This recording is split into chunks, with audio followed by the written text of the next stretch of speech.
শুভ সকাল বন্ধুরা, কেমন আছো তোমরা সবাই? আশা করছি তোমরা সবাই ভালো আছো, সুস্থ আছো। আমরাও সবাই ভালো আছি। তো গত সোমবার তো তোমরা দেখেছো যে আমরা তিরুপতির উদ্দেশ্যে রওনা দিয়েছি, আর আমরা মঙ্গলবার এসে এখানে পৌঁছেছি।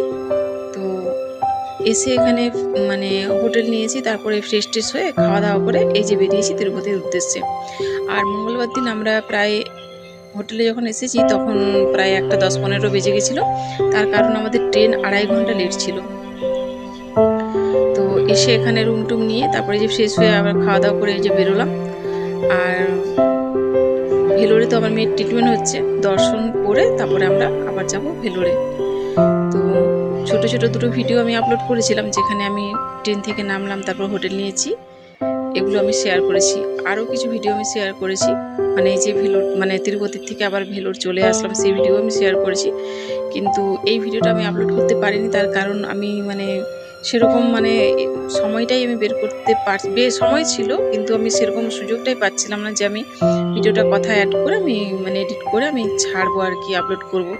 তার কারণ তোমরা তো জানো বাইরে এসেছি, আর হোটেল, তারপরে এই যে কোথাও মানে কোনো কি বলবো জায়গায় বেড়াতে যাওয়া কিংবা কোথাও যাওয়া, সেখানে তো আওয়াজটা একটু বেশি থাকবে। আর এই মুহূর্তে আছি আমি ভেলোরে। তো ওখানে আমি এখন প্রায় 11:45 মতো বাজে। এখন আমি সব কিছু একটু শান্ত হয়ে যাওয়ার পরে আমি এই যে ভিডিওটা মানে কথা অ্যাড করছি ভিডিওটাতে। তো তোমরা দেখতে থাকো ভিডিওটা। আর দেখলে তো আমি মানে হোটেল থেকে বেরিয়েছি, বেরিয়ে তারপরে এই যে একটা গেট পার হলাম, তোমরা দেখলে ওই গেটটা ছিল তিরুপতি ঢোকার প্রথম গেট আর কি। ওখানে মানে সব ব্যাগ ট্যাগ নামিয়ে ওখানে চেক করে আবার বাসে তোমাকে উঠতে হবে। আর গত বছর যেহেতু আমরা নভেম্বর মাসে এসেছিলাম, সেই সময় ভীষণই বর্ষা ছিল, আর সেই বর্ষার কারণেই আমার মেয়ের যেহেতু চুল দেওয়া হয়েছিল, ওকে একটুতেই ঠান্ডাও লাগে আবার একটুতে গরমও লাগে। তো সেই ঠান্ডার কারণে ও শরীর খারাপ হয়ে গেছিলো আর কি, ওর জ্বর চলে এসেছিলো। তো আমরা মানে সেই সময় ঠাকুর দর্শন না করেই আমরা বাড়ি ফিরে এসেছিলাম। তো আমরা গত বছরই আমরা ভেবেছিলাম যে এই বছর যখন আমরা চেক আপে আসবো তখনই আমরা ঠাকুর দর্শন করেই যাব। তো যাই হোক, জানুয়ারি মাসে আমাদের কিন্তু টিকিট ছিল, তো আমরা সে কোনো কিছু কারণে আমরা আসতে পারিনি, ঠিক আছে।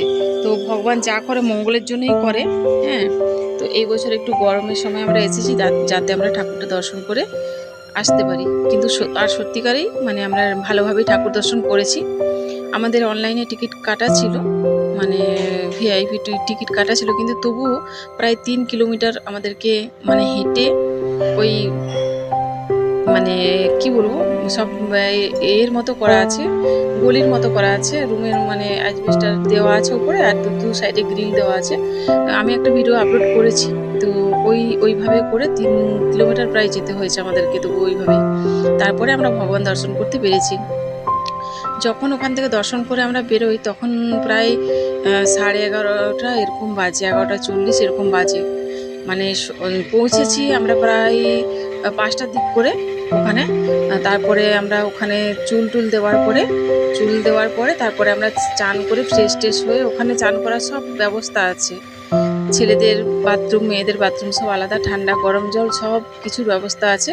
ওখানে স্নান সেরে নিয়ে তারপর আমরা রেডি হয়ে তারপরে আমরা ভগবান দর্শনে গেছিলাম আর কি। তো যখন আমরা বেরিয়েছি তো তখন ভগবান দর্শন করে তখন প্রায় ওরকম 11:40 মতো বাজে।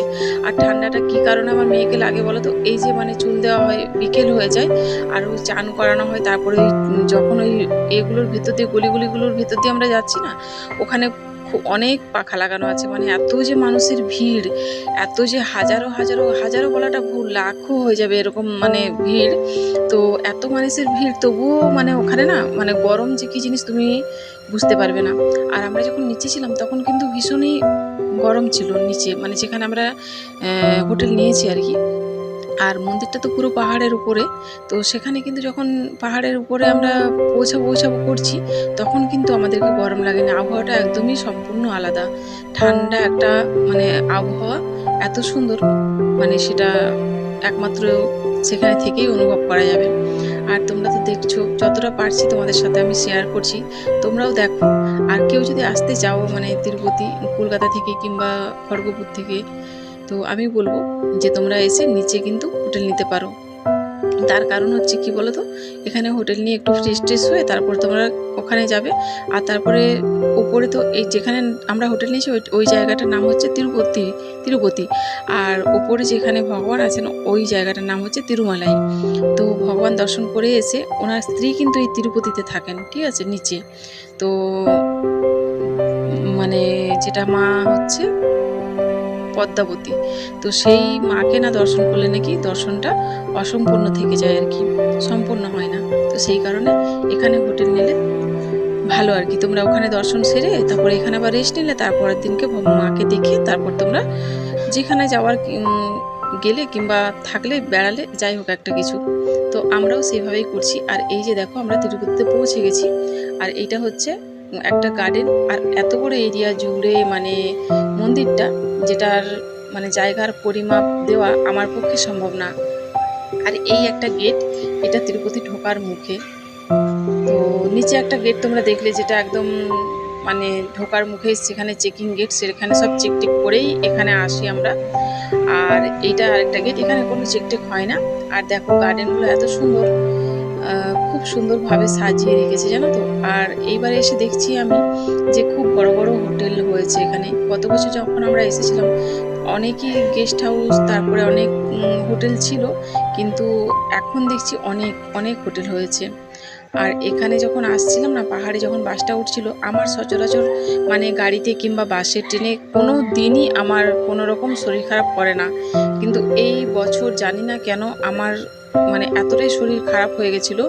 আর যখন অর্ধেকের একটু কম বাসটা উঠেছে পাহাড়ে, তখনই যে কন্ডাক্টর দাদা ছিল, সেই দাদাটা কিন্তু প্রত্যেককে একটা করে প্যাকেট দিয়েছে যে কারো যদি বমি টমি পায় তাহলে তোমরা কিন্তু করো, বাচ্চা থেকে বড় থেকে সবাইকে। কিন্তু আমার কোনোদিন বমি হয়নি, কিন্তু এইবারে কিন্তু আমি বাস থেকে নেমেই অসুস্থ হয়ে গেছিলাম। ওখানে আমি মানে নেমে মানে একটু ফ্রেশ হলাম বাথরুমে যেয়ে, তারপরে খানিকক্ষণ বসে কয়েকটা ছবি তুলেছি। তারপরে আমরা গেছিলাম চুল দিতে। চুল দেওয়ার পরে তারপরে আমরা হচ্ছে যে স্নান সেরে তারপর মন্দির ভগবান দর্শনে গেছিলাম। আর এই যে দেখছো এই যে হোটেলগুলো, এই হোটেলগুলো কিন্তু ছিল না তখন কিন্তু এত সুন্দরভাবে এত কিছু রাস্তাঘাটও ছিল না, ছিল কিন্তু কম ছিল। এইবার এসে দেখছি সম্পূর্ণ জিনিসটা আলাদা। আর তোমরা দেখলে কত দর্শনার্থী, মানে শয়ে শয়ে হাজারে হাজারে মানুষ আসছে। আর এই জায়গাটা দিয়ে আমরা যাচ্ছি চুল দেওয়ার জন্য। আর এখানে কিন্তু ছেলে মেয়ে আলাদা, মেয়েদেরকে মেয়েরা ন্যাড়া করে আর ছেলেদেরকে ছেলেরা ন্যাড়া করে। তো এখানে লাইন দিয়ে ব্লেড আর টুকুন নিতে হয়। তো আমরা পুজো টুজো দিয়ে স্নান সেরে পুজো দিয়ে তারপরে এই যে এসেছি এখানে। আর তার আগে একটা কথা বলি, যখন ওই যে দেখলে তোমরা গলির মধ্যে দিয়ে যাচ্ছিলাম, একটা শর্ট ভিডিওতে আমি ছেড়েছি, ওই গলিটার মধ্যে দিয়ে যাওয়ার পরে কিন্তু একটা রুম আসে, সেখানে কিন্তু ব্যাগ মোবাইল সবগুলো নিয়ে নেয়। আর তোমার কাছে যেহেতু সাইড ব্যাগ থাকে, সেই ব্যাগটাই একমাত্র তুমি রাখতে পারবে, যাতে পার্স কিংবা কোনো সোয়েটার জাতীয় জিনিস, কোনো ঠান্ডার জাতীয় জিনিস থাকে। কারণ ওই ভিতরটা কিন্তু ভীষণই ঠান্ডা। সবাই কিন্তু চাদর বেডশিট এগুলো নিয়ে আসে, ওখানে অনেকে থাকে রাত্রে। যে দেখছো এত মানুষ ওখানে কিন্তু শুয়ে আছে। আর এই যে পুজো দেওয়ার পরে যখন আমরা বেরিয়ে এসেছি, বেরিয়ে এসে আমার দুই মেয়েকে বসিয়ে তারপর আমরা গেছিলাম প্রসাদ নেওয়ার জন্য। সেই প্রসাদ নেওয়ার ওখানেও কিন্তু ভীষণ ভিড় ছিল, ভীষণ মানে এত ভিড়, প্রায় কি বলবো 11:40 বেরিয়েছি। তো 11:40 ওদেরকে বসিয়ে দিয়ে তখন মোবাইলগুলো আমরা আনতে যাইনি, আগে আমরা গেছিলাম ওই প্রসাদ আনতে। এই যে মন্দিরটা আমি একটু আগে দেখালাম, উঁচুর থেকে দেখাচ্ছি, তো ওই মন্দিরের কাছ দিয়েই কিন্তু প্রসাদ আনতে যেতে হয়। আর ওই মন্দিরের সামনেই কিন্তু আমার দুই মেয়ে বসেছিল আগে। আর এই যে দেখছো এখানে এসে যে ওই মুড়ি যে খাচ্ছিল, মানে ঝালমুড়ি, ওখানে কিন্তু উঠে এসে এখানে বসতে হয় আর কি, ওই মন্দিরের কাছে। ওখানে শুধুমাত্র খানিকক্ষণের জন্যই বসতে পারবে, কারণ পুরো ফাঁকা আকাশ, আর কখন বৃষ্টি চলে আসে, আর সবসময় ওইটা ধোয়া হচ্ছে। তো ওখানে প্রসাদ নিয়ে তারপরে আমরা এই যে এসে ওখানে বসেছিলাম। তারপরে যে একটু মুড়ি, মানে সকাল থেকে তো সেই যে দুপুরে খাওয়া হয়েছে, আর তো খাওয়া হয়নি। আর যখন এই মুড়িটা কিনে নিয়ে এসেছি তখন প্রায় 12:45 এরকম বাজে। তারপরে এই মুড়িটা খাওয়া দাওয়া করে তারপরে যে আমরা গাড়িতে উঠেছি, মানে হোটেলে যাওয়ার উদ্দেশ্যে আর কি। তো আরেকটা জিনিস, এখানে যে মানে যখন আমরা আসলাম তখন তো প্রায় 1টা মতো বাজে গাড়িতে যখন উঠে বসেছি। তো এক জায়গায় যে সব গাড়িগুলো দেখলাম যে দাঁড়িয়ে গেল, দেখছি দাঁড়িয়ে গেছে, মানে অনেক অনেক গাড়ি, শয়ে শয়ে গাড়ি দেখছি দাঁড়িয়ে আছে। তো তার কারণ যখন আমরা জিজ্ঞেস করলাম, যে ভাই গাড়ি চালাচ্ছিল ওই ভাইকে জিজ্ঞেস করার পরে বললো যে দিদি ভাই এখন হচ্ছে যে আমরা যেতে পারবো না, রাত 12টা থেকে 3টে পর্যন্ত একদম বন্ধ থাকে রাস্তা। তার কারণ ওখানে অনেক অ্যানিমেল আছে, তো বাঘ, হরিণ, তারপরে হনুমান, ওরা সব ঘোরাফেরা করে আর কি। তো ওদের ওইটা টাইম 3টের পরে তারপর আমরা সব গাড়ি ছাড়বো। এই যে দেখছো শয়ে শয়ে শয়ে শয়ে গাড়ি একদম, জানো তো। তো এগুলো সব দাঁড়িয়ে আছে একসাথে নামার জন্য পাহাড় থেকে। আর সত্যি ক্লান্ত লাগছিল অনেক অনেক, সারাদিন জার্নি হয়েছে। সারাদিনের জন্য না, কি বলতো, সেই মানে 2 দিন থেকে ট্রেনে, তারপরে আবার নেমেই এসে, তারপরে মানে এতটা জার্নি করে এসে তারপরে এই যে লাইন দিয়ে যে হেঁটে যাওয়া, সেটার একটা মজা আলাদা ছিল, যেহেতু ভগবানকে দেখবো নিজের চোখে। আর যখন দেখলাম সেই যে অনুভূতি, মানে তোমাদেরকে কি বলে বোঝাবো। আর মন্দিরের ভিতরটা তো পুরোই অন্ধকার ছিল, শুধু ভগবানের কাছে প্রদীপ জ্বলছিল। তো এর কারণ আমি তো কিছু জানি না, তো আমি ওখানে কিছু জিজ্ঞেসও করিনি। দেখি মানে আমি ফোনে সার্চ করে দেখবো ওই এর কারণটা কি। মন্দির পুরোই অন্ধকার ছিল, মন্দিরে কোনো রকম কোনো লাইট জ্বালানো ছিল না, শুধুমাত্র ভগবানের কাছে মানে যে বালাজি মহারাজের কাছে একটা বড় প্রদীপ জ্বলছিল, সেই প্রদীপেই আমরা ওনাকে দেখেছি আর কি। তো যাই হোক, ভগবান ভালোভাবে দর্শন হয়েছে আমাদের। তো আর এই যে দেখো গাড়ি এখন ছেড়েছে, হ্যাঁ সব গাড়ি একসাথে নামছিল। আর সেই যে যখন গাড়িগুলো পাহাড় থেকে নামছিল, যাওয়ার রাস্তাটা একটু অনেকটাই বেশি, কিন্তু আসার রাস্তাটা একটু শর্টকাট আর কি।